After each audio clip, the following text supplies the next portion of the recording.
Em dezembro de 1799, George Washington, o primeiro presidente dos Estados Unidos, começou a reclamar de dor de garganta e dificuldade para respirar. Sendo um ex-presidente, ele tinha fácil acesso a uma equipe de médicos que iniciou o diagnóstico e tratamento drenando seu sangue.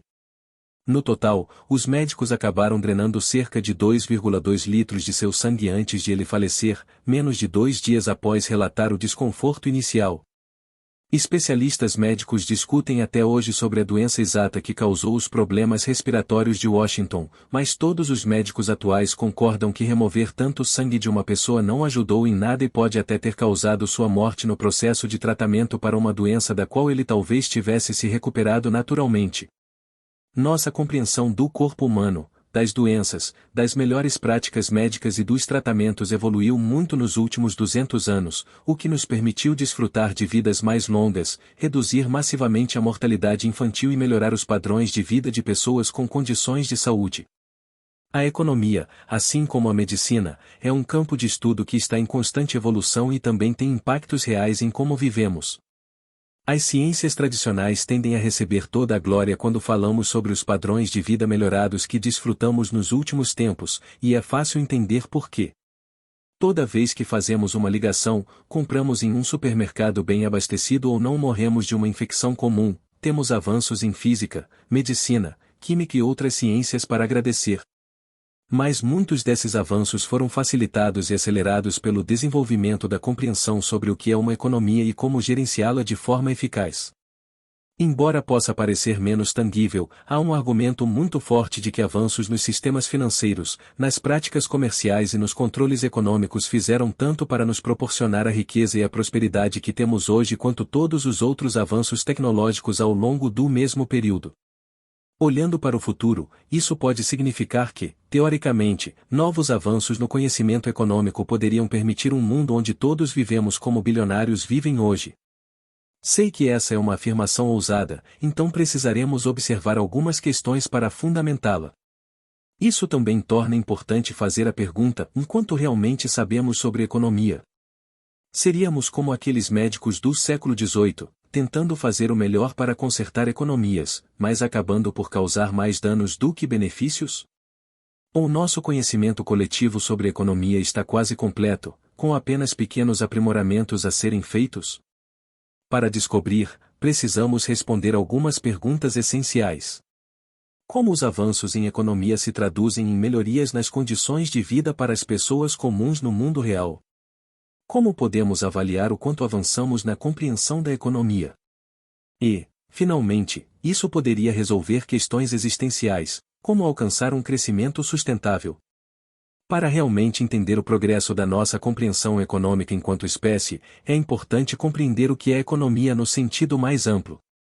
Economia é uma ciência social que estuda a forma como as pessoas interagem com coisas de valor, assim como a física é uma ciência natural que estuda a matéria, seus componentes fundamentais, seu movimento e comportamento no espaço e no tempo.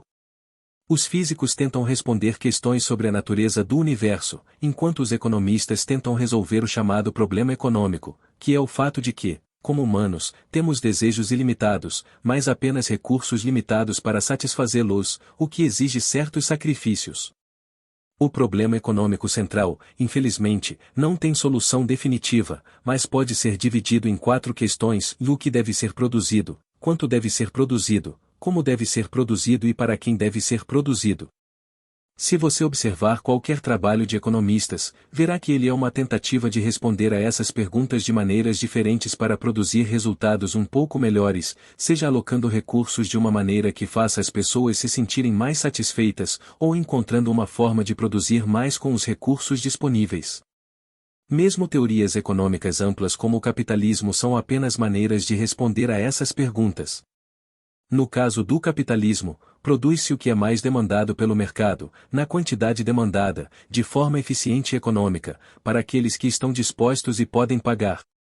Não é um sistema perfeito, mas é muito eficiente na alocação de recursos e na criação de incentivos para a utilização de mais recursos a fim de melhorar o bem-estar dos participantes. O capitalismo, enquanto sistema econômico, no entanto, é péssimo para responder perguntas sobre o que fazer com coisas de valor negativo. Se você se pergunta o que são essas coisas de valor negativo, elas incluem resíduos como lixo, esgoto, resíduos químicos, combustível nuclear usado e, provavelmente o maior de todos, as emissões de gases de efeito estufa.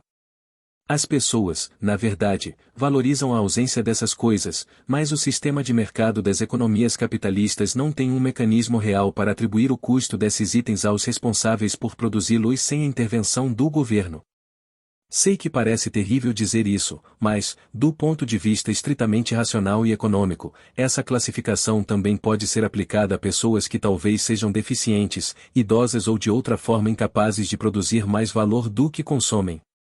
Parece terrível porque houve maneiras notoriamente cruéis de lidar com isso no passado, mas não precisa ser assim. Com o envelhecimento das populações em muitos países, nossos sistemas econômicos precisam ter soluções para lidar com uma quantidade crescente de pessoas incapazes de trabalhar e que precisam da assistência daqueles que ainda podem.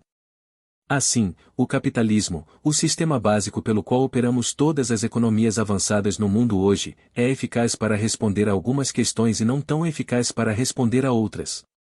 Diferentes economias ao redor do mundo tentaram tapar essas lacunas com soluções como a precificação do carbono e a poupança forçada para a aposentadoria, mas muitas vezes essas soluções acabam criando mais problemas. Agora, voltando à ideia de que a economia é como qualquer outra ciência, como a física, há uma comparação interessante que podemos fazer. O geocentrismo, ou seja, a teoria de que a Terra era o centro do universo e tudo, incluindo o Sol, girava ao seu redor, respondia à maioria das perguntas que as pessoas tinham sobre o céu. A teoria funcionava para navegação, acompanhamento das estações e tudo mais que as pessoas da época precisavam observar no céu. Claro, havia algumas inconsistências nos movimentos dos corpos celestes, mas essas eram apenas lacunas que eram preenchidas com diversas adaptações que muitas vezes criavam mais problemas. Então, poderia o capitalismo ser para a economia o que o geocentrismo foi para a astronomia? Bem, não sabemos o que não sabemos, e é possível que, amanhã, algum economista brilhante formule uma nova teoria que possa superar as limitações do sistema atual e ajudar a resolver as questões que ainda permanecem sem resposta. Com um sistema que revolucione a maneira como gerenciamos economias, a ponto de parecer que estamos entrando em uma nova era, como a era espacial. Parece improvável, mas isso já aconteceu antes, com impactos gigantescos. A introdução e adoção generalizada da energia a vapor, juntamente com outras tecnologias, são amplamente reconhecidas como os motores da Revolução Industrial, que nos colocou no caminho para o crescimento econômico global em massa. No entanto, outro sistema estava em uso na época, o mercantilismo, que era o sistema econômico predominante antes da economia ser estudada como uma disciplina acadêmica. A ideia do mercantilismo era que uma economia deveria exportar o máximo possível enquanto importava o mínimo, pois, dessa forma, acumularia o máximo de ouro. Em uma época em que a economia ainda não era compreendida cientificamente, isso fazia sentido. Afinal, o ouro era amplamente aceito como um bem valioso, então, para ser rico, bastava acumular tanto ouro quanto possível. Claro, não é assim que conduzimos nossas economias atualmente, porque o estudo da economia mostrou que a cooperação econômica e o livre comércio produzem muito mais riqueza, pois certas regiões têm vantagens na produção de determinados itens. Se cada um fizer o que faz de melhor, o mundo inteiro se torna mais rico. Isso também possibilita a produção de itens que, de outra forma, não poderiam ser fabricados dentro dos limites de uma única nação, por maior que ela seja. Você está se beneficiando economicamente, ainda que de forma sutil, por assistir a este vídeo, algo que pode ser atribuído à tecnologia. Mas também é importante considerar os sistemas econômicos avançados que coordenam toda essa tecnologia. Este vídeo só é possível graças ao quartzo rico em silício. Você pode achar que sabe de onde vem, mas provavelmente estará enganado. Esse quartzo da América do Sul é refinado em silício puro, que é enviado para a Alemanha, onde a empresa Zeicho transforma em espelhos com precisão micrométrica, usando máquinas que depositam o silício átomo por átomo. Esses espelhos são enviados para a empresa ASML, nos Países Baixos, que os utiliza em máquinas chamadas fabs. Os espelhos, combinados com lasers de alta potência, gravam padrões de chips de computador em blocos de silício, criando CPUs e GPUs. Essas fábricas enviam os chips para empresas como TSMC, que os produzem com base em designs de empresas como AMD, Intel e Nvidia. Esses chips são, então, enviados para montadoras como a Foxconn, que os combinam com outros componentes avançados para criar produtos como smartphones. A Foxconn, por sua vez, entrega esses produtos a empresas como a Apple, que os projetaram e os comercializam para clientes ao redor do mundo. E isso é menos de 1% de todas as etapas necessárias para produzir um produto avançado como um smartphone. Não mencionamos as empresas de transporte, as equipes de segurança, ou as instituições que desenvolvem tecnologias para manter todo o processo atualizado. Esse complexo processo é facilmente visto como uma maravilha da ciência e da engenharia modernas, o que é verdade. Mas toda essa colaboração econômica, comércio livre e divisão de trabalho entre países e milhões de trabalhadores não seria possível sem os avanços econômicos promovidos por pessoas como Adam Smith. Nossa economia também é mais próspera hoje graças a John Maynard Keynes, que demonstrou que o ciclo econômico poderia ser gerido pelos governos, garantindo um crescimento constante ao longo do tempo, mesmo considerando os altos e baixos naturais das economias baseadas em dívidas. Hoje, muitos economistas em cargos de poder seguem a escola neokeynesiana, que ensina a administrar uma economia gerenciando eficientemente dívida, emprego, inflação, tributação e produção para gerar uma riqueza inimaginável na época de Keynes. Pode parecer que a economia já foi resolvida e que nunca experimentaremos outro boom de prosperidade como os que tivemos ao substituir o mercantilismo pelo livre mercado, mas a verdade é que ainda há muito a aprender. A economia não é magia. Ela não pode criar riqueza onde não há recursos, tudo o que pode fazer é orientar as pessoas para a alocação mais eficiente desses recursos para alcançar um objetivo desejado. Esse objetivo deve, esperançosamente, ser a prosperidade equitativa para todos os participantes da economia. Mas, mesmo que não seja, um bom entendimento de economia ainda pode ser usado para levar a sociedade ao ponto desejado. Outro limite da economia é que ela não pode prever o futuro. O próprio John Maynard Keynes, após desenvolver nosso entendimento moderno do ciclo econômico, tentou aumentar sua fortuna investindo com base nas altas e baixas previsíveis da economia. Mas não funcionou. Economistas frequentemente são aplaudidos ou criticados por previsões que se concretizam ou não. Não é culpa deles, mas a verdade é que ninguém pode prever o futuro, nem mesmo economistas.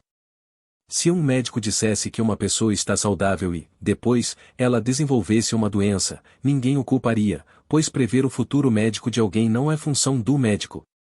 Da mesma forma, economistas analisam os dados disponíveis e podem afirmar que não há motivos para alarme, mas algo inesperado pode surgir e provar que estavam errados. Economistas não deveriam prever o futuro, e em vez disso, deveriam fazer recomendações sobre o presente, incentivando o crescimento econômico e reduzindo maus resultados ou tornando-os menos prováveis no futuro. Outra limitação da economia é que é um assunto extremamente difícil de estudar. Não me refiro a isso no sentido de que é difícil para um estudante de graduação entender um conceito, mas sim que é quase impossível testar novas teorias econômicas, pois não se pode criar uma economia em laboratório. E as economias nacionais não vão mudar suas operações apenas para testar uma teoria. Se essa teoria falhar, milhões de vidas podem ser prejudicadas. Os avanços econômicos de hoje provavelmente beneficiarão gerações futuras.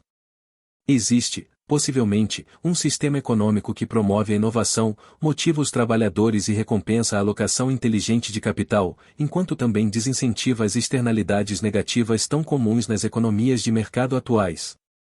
Como seria esse sistema?